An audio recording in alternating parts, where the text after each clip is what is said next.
మీకు ఎప్పుడూ కూడా వెంకటాచల క్షేత్ర దర్శనానికి అవకాశం వస్తే నేను రానన్న మాట అనవద్దు. రానంటారేమో అన్న అనుమానం ఉంటే వెంకటాచలం రమ్మని అడగవద్దు.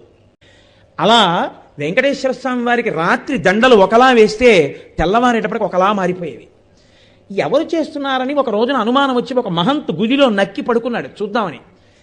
అర్ధరాత్రి అయ్యేటప్పటికీ అయ్యవారి పాదపీఠం దగ్గర రాయి తొలగి తేజోరూపంలో తరిగొండ వెంగమాంబ గారు వచ్చి హారాలు సరిచేస్తుంటే చూసి మూర్చిపోయాడు. ఇప్పటికీ తేజోరూపులై ఆనందనిలయంలోకి వెళ్ళి ఈశ్వరుణ్ణి సేవిస్తారు.